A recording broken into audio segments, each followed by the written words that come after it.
You're listening to a 3CR podcast. 3CR is an independent community radio station based in Melbourne, Australia. We rely on the financial support of listeners like yourself to keep going. If you'd like to support diverse voices on your radio, go to www.3cr.org.au for more information and to donate online. Stay tuned to hear the rest of your 3CR podcast. Evil minds that plot destruction, sorcerer of death's construction, in the fields of bodies burning, as the war machine keeps turning, death and hatred to mankind, poisoning their brainwashed mind. Welcome to the Anarchist World This Week, broadcast across Australia on the National Community Radio Satellite. Listen to the Anarchist World This Week, Australia's sacred cow slaughterhouse. Listen to analysis of local, national, international events. Listen to analysis you'll never hear anywhere else.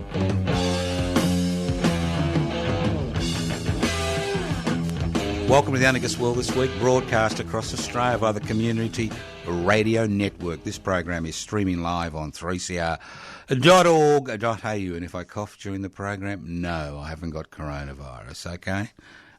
If you're wondering what anarchy is all about, simple concept, anarchos without rulers. How do you create a society without rulers? You share power and you share wealth. Very simple. It's inequalities in power and wealth which give rulers the ability to determine the lives of billions. Now, I'm going to start off with the old coronavirus, because a lot of garbage has been spoken about, and I think it's important that the listeners to the Anarchist World This Week are up to date with what this is all about. And I might even make some jokes, which I know is very inappropriate, but we'll sort it out as we go along. Now, coronavirus is a new virus. That's the problem. It's a new virus and it was transferred from animals to humans a few months ago. So when it was first transferred, it was difficult to know what we were dealing with because things like SARS and the Middle Eastern Respiratory Syndrome had mortality rates of between 10 to 30%, which is quite a high mortality rate. But over the last 3 months, with a lot of cooperative, and that's the key word, cooperative activity between government sectors and private organisations, we've learned a lot about its transmission, mortality rates, and who it affects. And there is a lot of hysteria, actually mass hysteria. I mean, when you see photographs of people lining up buying toilet paper, you think, well, it must be the time of the rapture, mustn't it? You know, we're all going to shit ourselves to death, so we need toilet paper, don't we? Because the rapture's coming. But on a serious note, let's talk about the facts. 1, it affects men more than women.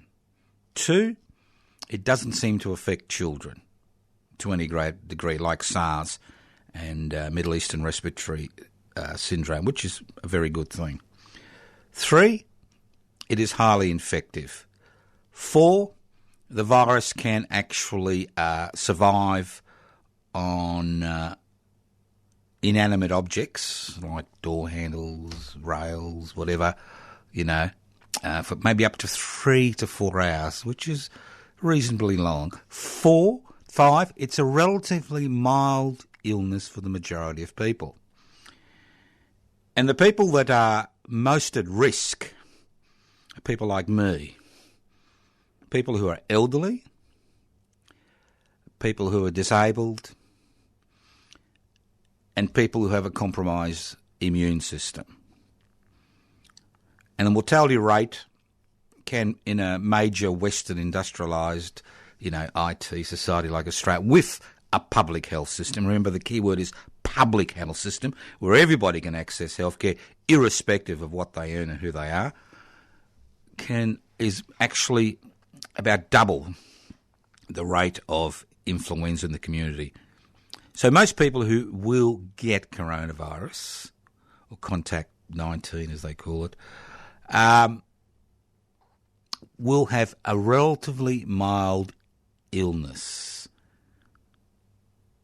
and it's the elderly and people with compromised immune systems who have maybe multiple disorders who are at risk. Also, we think it seems that it's obviously an influenza-type illness, that it's people who are exposed to, who are smokers or have been smokers and who are exposed to the pollution in major cities and are involved in workplace activities where they have to involved in pollution, much more at risk of dying. So it's basically, if it gets into your lungs, which it does, but it sits there and you don't have the immune system to cope with it, it's an issue. Now, another issue is, why are we worried? One, it's a new virus. Two, there is no herd immunity in the population around the world, so that there hasn't been enough infections for people to actually have developed antibodies to protect them in the future. And why are we worried? Because to a large degree, we've seen a lot of hysteria created by totally inaccurate statements, not just in the mass media, which loves to create a little bit of hocus pocus and a little bit of a crisis, but obviously in social media.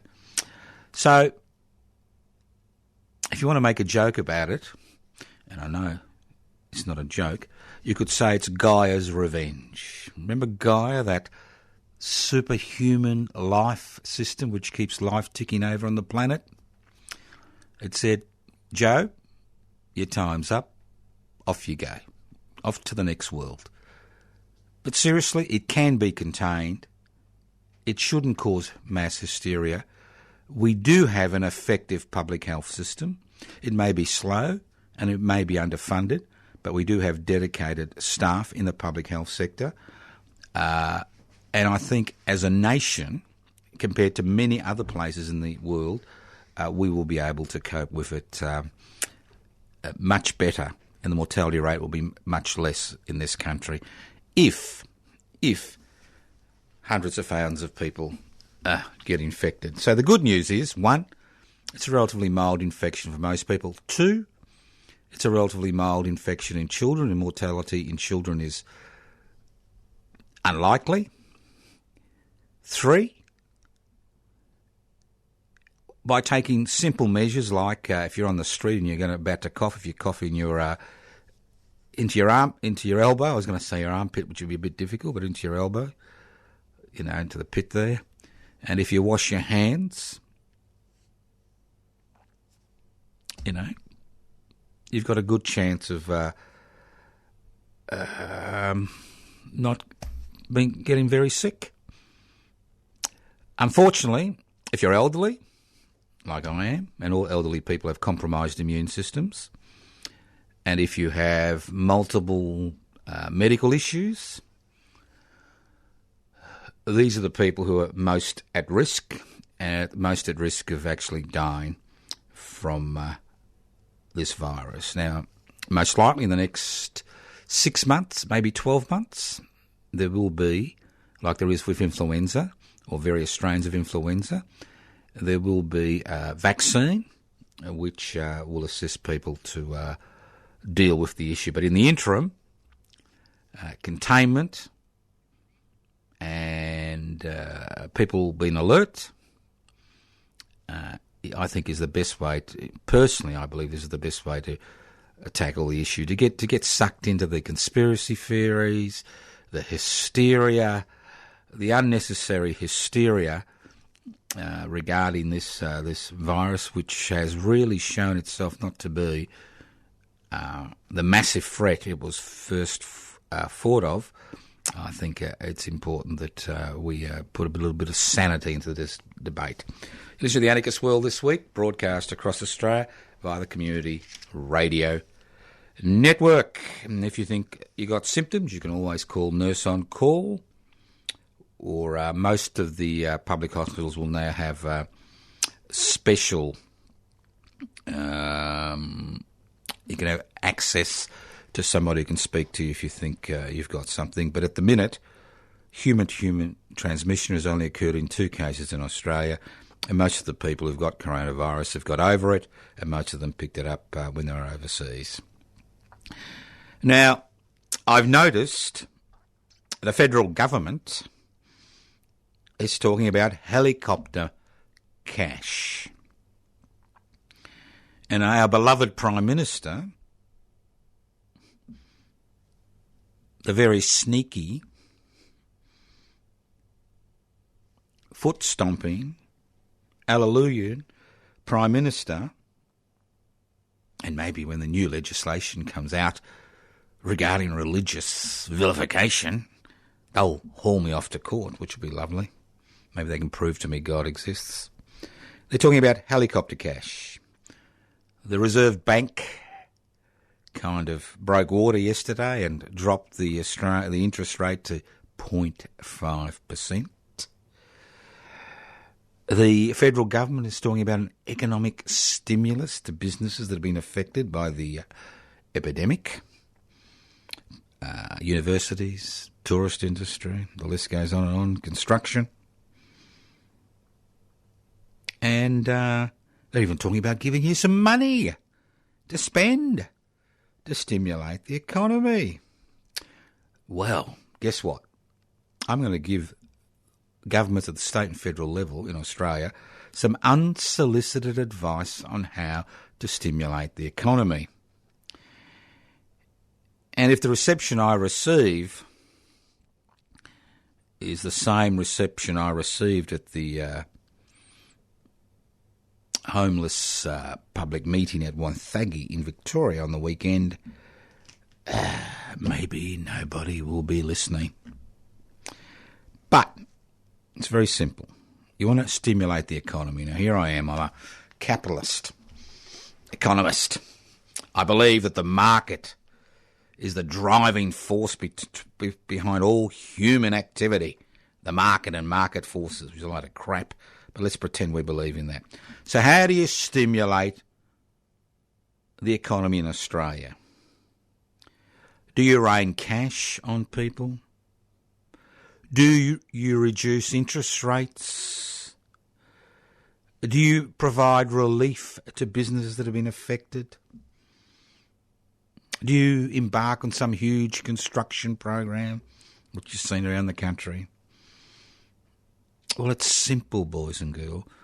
I can stimulate the economy to such an extent that it won't go into recession. Now, obviously, our regular listeners have realised that I finally lost what little few synapse neurons I had left in my cerebral cortex and frontal lobes. But no, there's two still functioning. So how do you stimulate the economy? Very simple. If across the country, stamp duty revenue, which is raised when somebody purchases a home, and there are stamp duty taxes on home purchases across the country, is quarantined for public housing, you can stimulate the economy and resolve the issue of homelessness, public housing waiting lists, housing affordability. It seems almost too good to be true. And although stamp duty is a state government tax, maybe the federal government could recompense the state governments if it went down this track, instead of wasting its money on helicopter cash or reduced interest rates or whatever. So how does it work? It's very simple. In a capitalist society, in order to corner the greed market, in order to keep them in their corner and have some chance of knocking them over, we need a strong public sector and a strong private sector.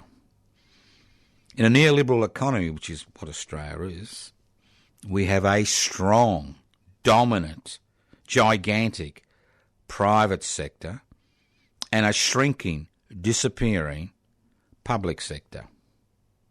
Shrinking, disappearing public sector. So as far as housing is concerned across this country, The private sector dominates housing. Public housing is something of the past. If it exists, it is in the throes of being privatised by state governments, especially the Victorian state government, which I'm familiar with. So what happens if you quarantine stamp duty revenue for public housing? Well, it's very simple. The first thing that happens is that the public housing sector grows. And in Victoria, which I'm familiar with the figures, stamp duty revenue in the last year was around $6 billion. You quarantine $6 billion in a year for public housing, and you can do it through spot purchasing around the states. State spot purchasing homes in regional areas, rural areas, urban centres, inner city areas, outer urban centres. In Victoria, which I'm familiar with the figures, and it's the same across the country, you could house every homeless person in a month. You could get rid of the waiting list in a year. And you could house between 15 and 20% of the Victorian population, the Queensland population, the list goes on, in public housing within a decade. So what is the beauty of public housing? Well, currently, in the housing affordability crisis which has been created through the domination of the housing sector by the private sector, through the passage of laws which benefit private developers who are involved in creating housing through negative gearing laws. So what happens? Well, it's very simple. As the number of public houses increase, the demand for private rentals decrease. As the demand for private rentals decrease, rents, especially at the bottom end of the market, begin to fall. As rents at the bottom end of the market begins to fall and housing values begin to fall, investors will sell. So it's to be much easier for first-home buyers to come into the market and actually get a mortgage for their own home, whether it's a unit or a home. So it's a matter of proportionality. At the same time, the great thing about public housing, and obviously there are many negative things about public housing, there are negative things about everything in the world. The great thing about public housing is the fact that it's secure housing and you're expected to pay 25% of your income. So you've got safe, secure housing for 25% of your income for your lifetime if you decide to stay in a public housing sector. Did you hear the magic word? 25%. Now, most people in Australia today are paying 30, 40, 50, up to 60, and in some cases, if you're on a New Start allowance, 70% of your income on rent or mortgage repayments. Because let's not forget, in Australia, 40% of Australians rent, another 35 to 40% paying off a mortgage, and the rest own their own home. So it's not as if everybody owns their own home outright, and especially in periods when wage growth is minimal and housing prices are escalating, because housing is now an investment, not a way of having a roof over your head.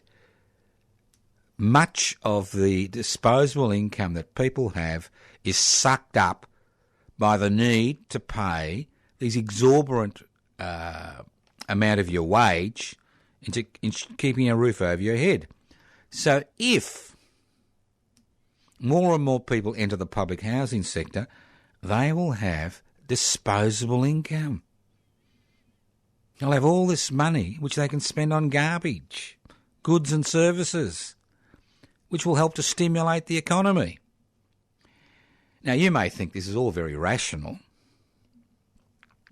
but I was interested to see there's this huge resistance to quarantining a tax which is levied on homes to provide further homes in the public sector. It was quite interesting to see the reaction at the Wonthaggi meeting at homelessness, which attracted a large number of people, and how the Labor Party fought tooth and nail in order to, protect their private-public partnerships and, argue against quarantining stamp duty revenue. So the solutions are out there. It's a matter of political will. It's totally a matter of political will. And political will only changes when people force our representatives to change their mind. Now, I've been on the planet many years, not as many as many of my listeners, but I've been on the planet nearly 70 years, and I've learnt a few lessons the hard way. And the first lesson I've learnt is they don't give a shit about whether you vote or don't vote, or whether you vote. They don't give a shit about whether you don't vote. They don't care whether you vote informal.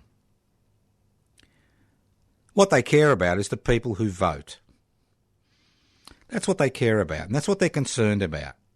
Currently in Victoria, the Labor Party is rushing legislation through the state parliament to create single-member electorates as far as the local elections are concerned, which are coming in October, which is designed to knock out independents and Green candidates. Because that's all they care about. All they care about, whether it's Labor, Liberal, National, all they care about is being re-elected.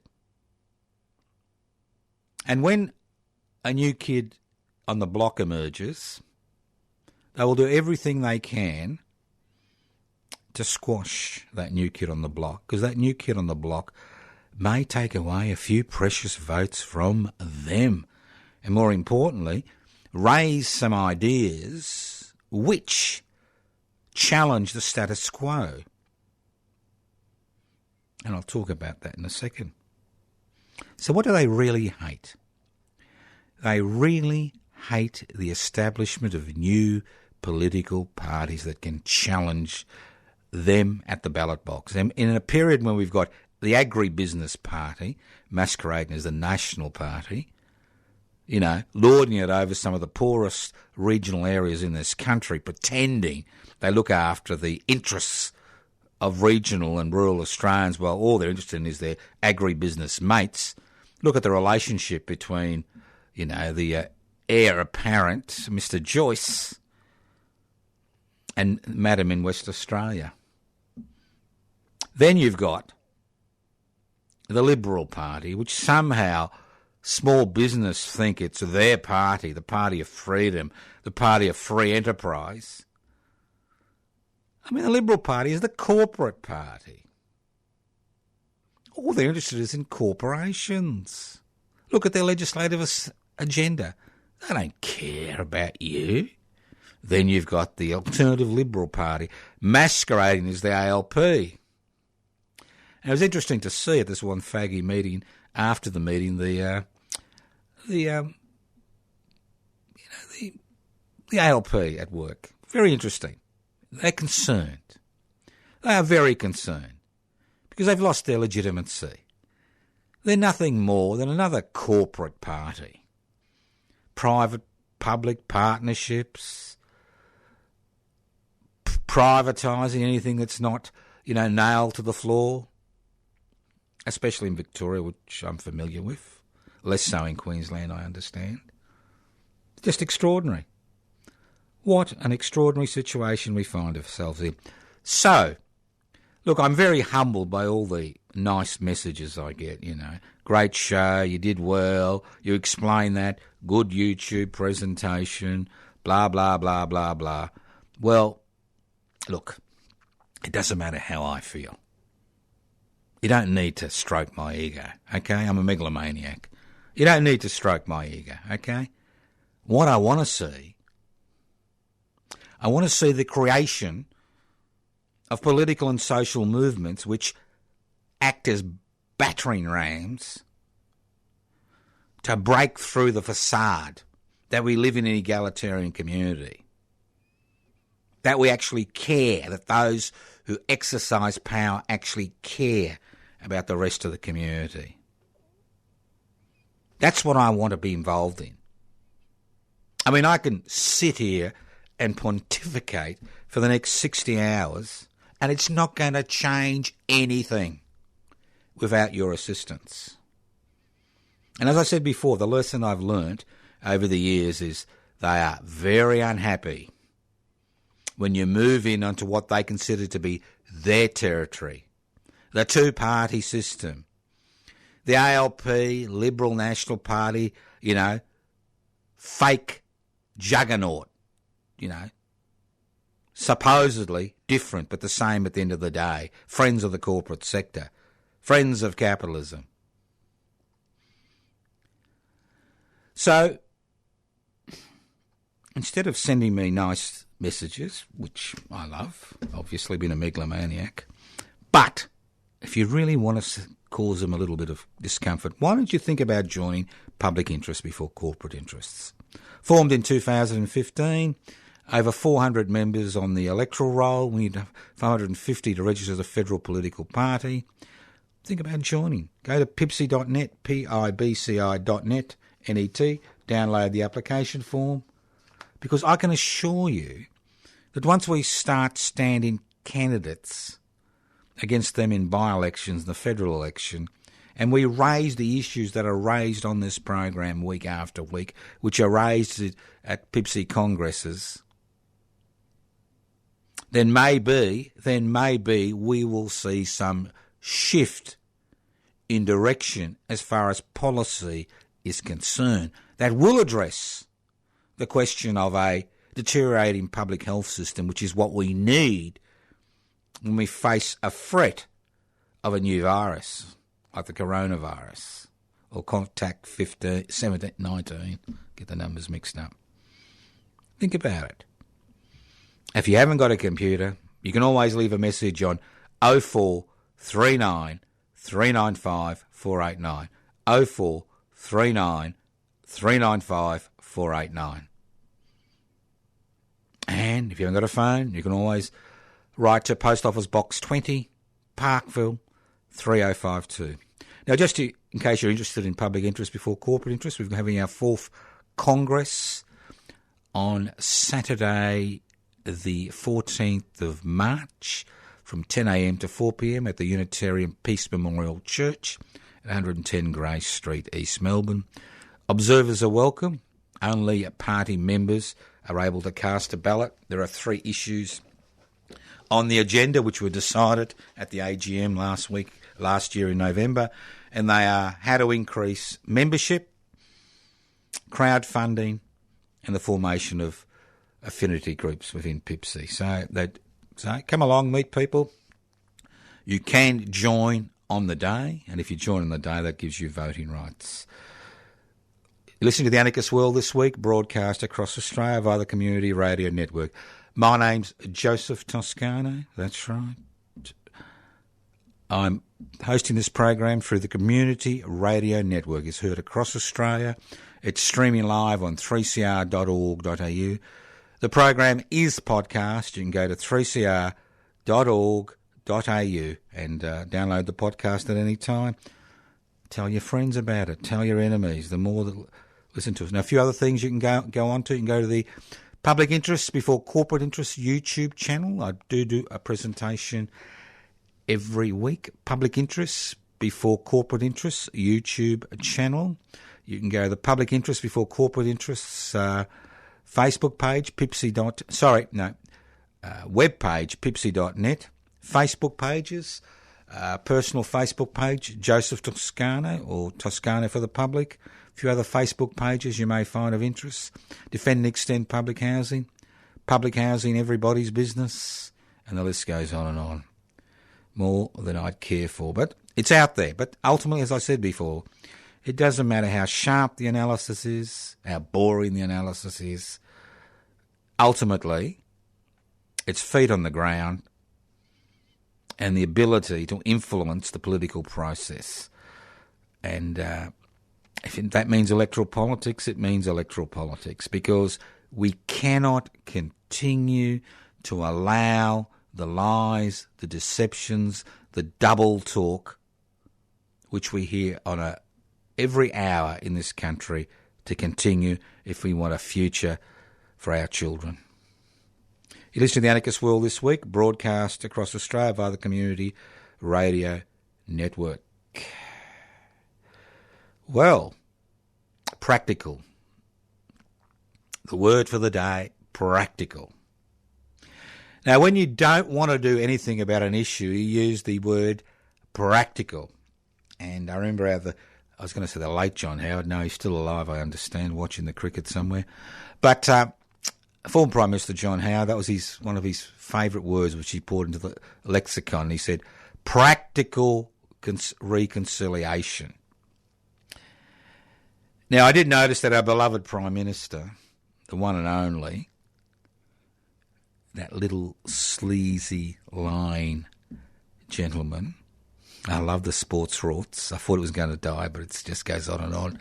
It's the thing that gives and gives. I mean, he was up to it in his neck, Mr. Morrison, right up to it in his neck, trying to manipulate the system to suit his party, and good boy, it worked well. So, practical climate change. That's the one for the 21st century. During Howard's period, at the beginning of the 21st century, was practical reconciliation, which means you do nothing about the big ticket items as far as reconciliation is concerned. You don't talk about land rights. You don't talk about acknowledging the past. You don't talk about treaty. You don't talk about a voice to Parliament. You talk about brushing off a few more crumbs into the Indigenous community, and these crumbs are to a large degree sucked up by a private sector which provides services to these communities, not Aboriginal controlled. That's what practical reconciliation was all about, and that's what practical reconciliation is all about in the 21st century. But now we've got practical climate change, practical responses to climate change. And the word practical is code for doing nothing. Fine.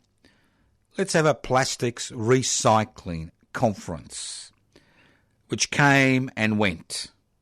Bing, bing. Now you see it, now you don't. Let's try to divert the public's eyes from the real issue, the issue of the climate emergency. We've tried to downplay it, hasn't worked. We've tried to discredit the 95% of us scientists who, think it's a real issue. Hasn't worked. So now when you're being asked to do something about it by a population which has become increasingly concerned regarding the changes they see themselves in the climate and the effect it has on them, well, you need practical. And what does practical mean? It means maintaining the status quo. And that's what practical reconciliation was about, maintaining the status quo. Practical climate change, maintain the status quo. Steady as she goes. Forget about the icebergs in your way. Forget about the rocks as you're abseiling, or whatever you do when you paddle in your canoe down those whatever it is, those rocks. Steady as she goes. You really don't do anything. You do not want to upset the horses. You don't want to upset the coal industry. You don't want to upset the stock markets. Think about it. So every time you hear a coalition member or an alternative Liberal Party member masquerade as the LP talk about practical reconciliation and practical climate change, you know they're going to do nothing about that particular issue. You know that. That's the word. That's the buzzword. And that's the key. You've got to look at the buzzwords because they're really big on buzzwords. They think that somehow you and I, especially you and I, we're fools. We're idiots. We don't have a synapse neuron in our brain that we will accept everything we're told. Everything tells me every statistic, and I consider myself to be a rational human being. Well, some people may disagree, but I consider myself to be rational, and I like to look at facts and figures before I make up my mind. And every fact and figure, almost 100% of the facts and figures which have come out of the woodwork over the last few decades has highlighted, and I'm going to use those 4 words again, has highlighted that the neoliberal revolution that has swept this country over the last 4 decades, privatisation, globalisation, corporatisation and deregulation, has benefited that small section of society that owns the means of production, distribution, exchange and communication, and that 7 to 8% of the Australian population which has the disposable income to take advantage of this country investor-friendly laws. And there is one statistic which highlights what's happened during these 40 years. 40 years ago, if you're a private investor and you invested $1 into the private market and that dollar made a profit, 33% of that profit would go into your pocket as an investor, and 67% of that profit, or around 2/3, would go into the pockets of the people who actually use that investment to create that profit. You know, the workers involved. Today, 40 years later, it's reversed. For every dollar that a private investor invests, which makes a profit, 2/3 of that profit will go into the pocket of the investor, and 1/3 goes into the pocket of the people who created that profit, whose hands, whose work, whose intellect created that profit. And that's occurred because regulations have been removed, and that's what deregulation is, which protected workers' interests and protected the community from exploitation. And we see this constantly, whether it's the cladding issue, whether it's buildings, not being built properly, whether it's toxic waste. We've seen the consequences of deregulation. Then we've seen the consequences of corporatisation. Tens of thousands, hundreds of thousands of small businesses going to the wall, never been able to grow because they can't compete against large corporations which dominate the marketplace. And the fact that legislation has been allowed to be passed that benefits corporations, although most small business continue to think, I don't know why, the coalition, the agribusiness party and the corporate party somehow looks after them. What a load of crap. And we've seen it through privatisation. We've seen profitable public assets which returned money back to the central government, back to the Treasury, to be used for the Australian people, being virtually given away to the private sector. I mean, Commonwealth Serum Laboratory, CSL, is a classical example of what happens when you privatise an exceptionally important organisation which provides important goods and services in the medical field, and the cost to the community. And, energy, electricity, water, gas, airports, ports, land, public housing, and the list goes on and on and on. The titles office. Now they're going to sell off parts of the ABC. That's right. They're going to sell off inner city offices of the ABC. That's their latest little game. Because, it's incredible. And we allow it to happen. We have allowed it to happen. We have, been hooked, line and sinker. We've seen that little hook dangling in the water saying, let's give the corporate sector its head and you'll all benefit through the trickle-down effect. They call it the trickle-down effect. I call it the treacle-down effect. And we go, jump on the hook. And guess what? When you're hooked on the line, you get pushed in the boat and eaten. And that's what's happening. We've fallen for the bait.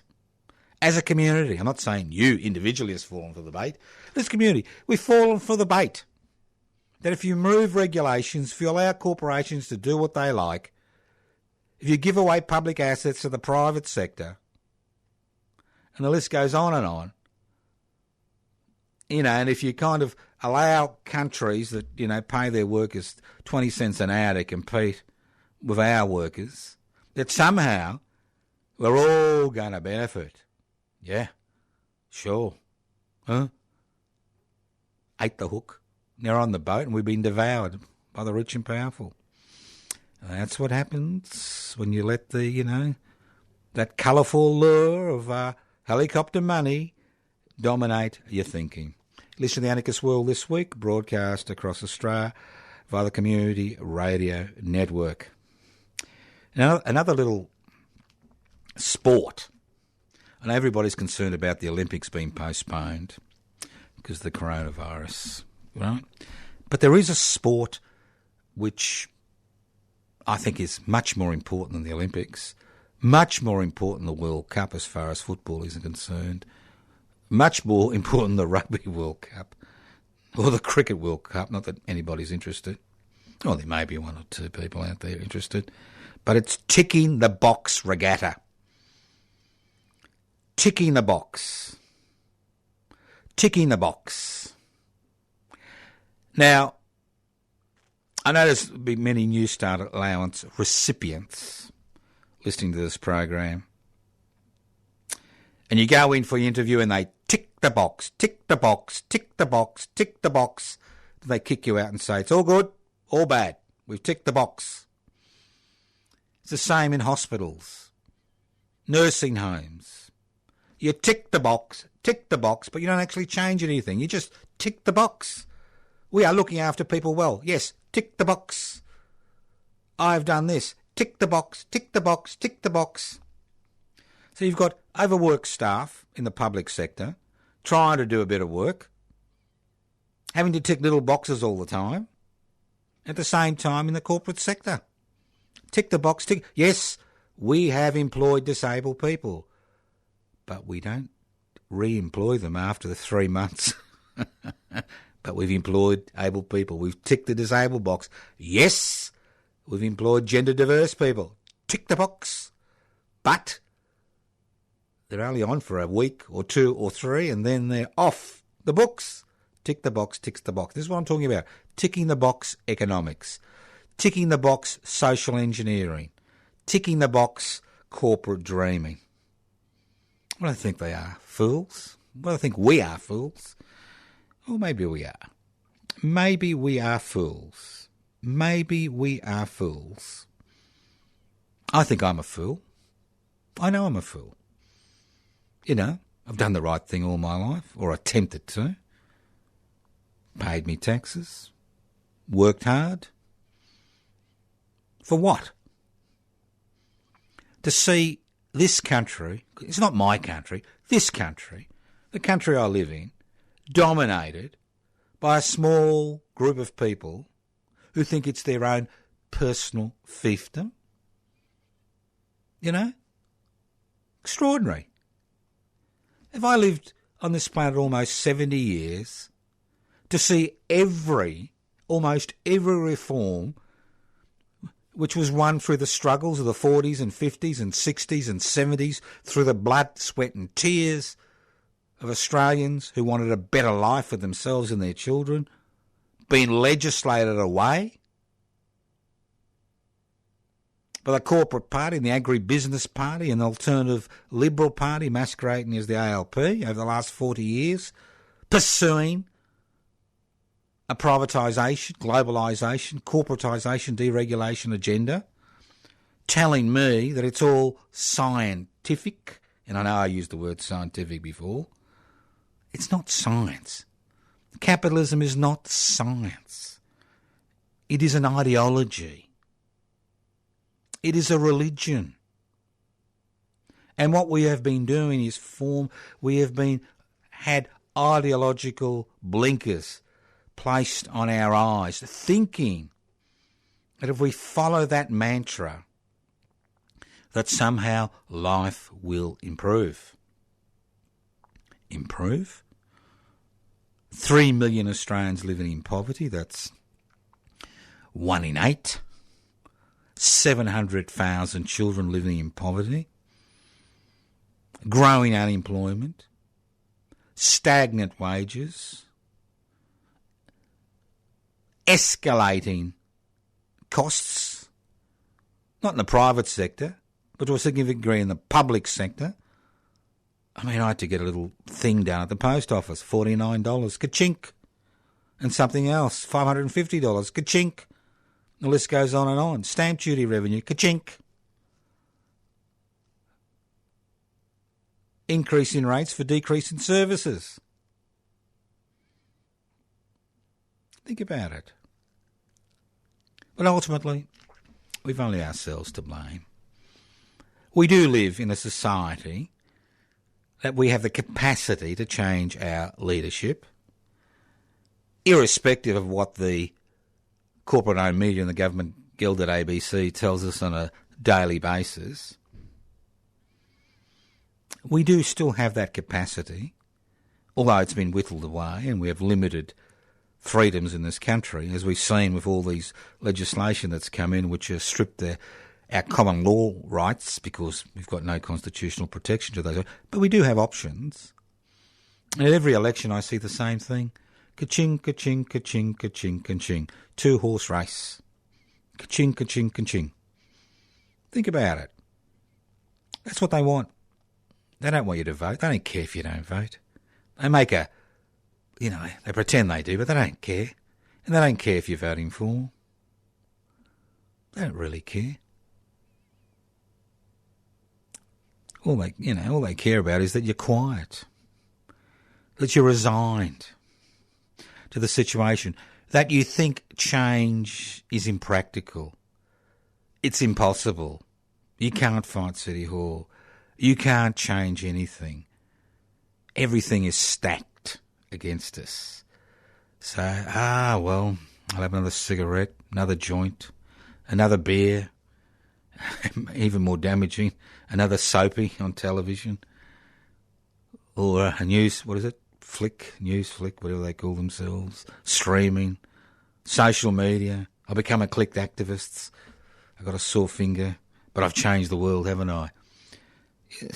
They don't really care. They only care about two things. They care about you going on the street because that challenges their authority, and they care about you getting into their little game and spoiling their electoral politics game, their parliamentary election game, the little farce they have to say that, all we need is a 2-horse race.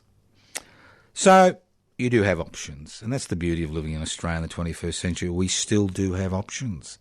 We have a lot of options, and whether we choose to explore them or not is up to us. But I am getting tired of people who complain and don't act. Because it doesn't matter how old you are or how young you are, you do have the capacity to act. You do have that capacity. And even if 5% of the population were involved in, activity, it would cause a huge change in society. So let's remember that ultimately it doesn't matter what the colour of your skin is, your gender orientation, your nationality, the language you speak. Ultimately, if you're a resident if you're a permanent resident or a citizen in this country, ultimately what matters is understanding why we find ourselves in this situation. Why do you have to pay a mortgage for 40 years to get a roof over your head? Why do you have to pay $1 million to get a 3-bedroom home within 20 k's of the CBD? And the question is why? Why at the end of the week there's no savings, although interest rates are down to 0.5% as far as the Reserve Bank is concerned? Why, when interest rates are 0.5%, many credit cards are still charging 20 to 24% interest? The list goes on and on. Why do the same people get re-elected? Why does the Murdoch media continue to dominate political debate in this country and set the agenda every day? I don't need to read what's in the Murdoch media. All I need to do is listen to the ABC. And time again, it's the lead article or an article in one of their grubby little newspapers that dominates the airways for the next 24 hours and dominates discussion on social media, as if we're reacting. We're constantly reacting. We're not creating. We're reacting. Look, I could sit here and tell you about all the limitations of government at the state and federal level, but I'm not interested in that. You know those limitations. You know the Andrews government led government in the Labor Party in Victoria has been, rubbing shoulders with developers for decades. You know they're interested in privatising the public housing sector. You know all these things. I don't have to tell you these things on a weekly basis. But I think my role is different. My role is about encouraging you to take action, encouraging you to get involved, because without your support, what I say is nothing. Without people organising, change doesn't occur. And I can guarantee change will not occur. Because currently we are on the margins of the margins. If there's one thing I am, it's realistic. There wouldn't be many people listening to The Anarchist World this week. There aren't many people listening to alternative ideas, and even in so-called alternative circles, most of the ideas are issue-orientated. It's about this issue or that issue. It's very little broad analysis and broad action. So think about it. Think about what you're doing. Think about how things can change, and think about, most importantly of all, your role in that change. Because democracy is not about casting a ballot every 3 years. Democracy is not waiting for the next federal election or state election to change the parliamentary puppets. Democracy is about an engaged population being involved in decisions on a regular basis, fashioning policy, pushing policy, and you only do that by being active. And you can be active financially and assist people involved in that struggle. You can be active by actually taking part, and you can be active by talking to your friends and neighbours about what you've heard this week on The Anarchist World This Week. So there are many ways of being active. There are many ways of undermining the power of those who currently exercise power in our society. You've been listening to The Anarchist World This Week, broadcast across Australia via the Community Radio Network. This program has been streaming live on 3cr.org.au. The program is podcast. You can access the podcast by going to 3cr.org.au. Have a look at yours truly on Public Interest Before Corporate Interest YouTube channel. Do one presentation a week. Have a look. Not sure what I'm going to do this week. I'm thinking about it. I'll know in the next hour or so because I'll have to do it. But YouTube channel is over 60 or 70 presentations now. Become a friend on our YouTube channel and tell people about it, because what I'm trying to do is articulate ideas, get people active. Facebook pages, Joseph Toscano, or Toscano for the Public. Facebook page, main one, Joseph Toscano. Toscano for the Public. Public Interest Before Corporate Interests web page. That's pibci.net. Download the application form, pibci.net. Pibci.net. Have a look at it, see what you think. Join us. Let's become more than a burr under the saddle. Let's become part of that community battering ram that will shatter the illusions that everybody has in this country about us living in some type of, economic, liberal nirvana. Thank you once again for listening to The Anarchist World this week on your local community radio station. Remember, the program is podcast. You can access the podcast by going to 3cr.org.au. Nudge your friends along to the podcast. And once again, you want to join Pipsy? Download the application form, Pipsy, PIBCI.net. Thank you to the Community Radio Network for broadcasting The Anarchist World this week from the studios of Community Radio 3CR in Melbourne to the people of Australia, North and South, East and West, in every state, in every territory. Minds that plot destruction, sorcerer of death's construction. An analysis you'll never hear anywhere else. Anarchist World this week. Australia's sacred cow slaughterhouse. 10 a.m. every Wednesday. Listen to The Anarchist World this week for an up-to-date analysis of local, national and international events. Poisoning their brainwashed minds. Oh, Lord, yeah.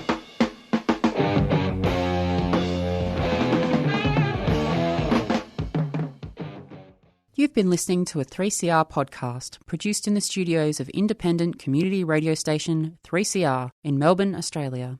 For more information, go to allthews.3cr.org.au.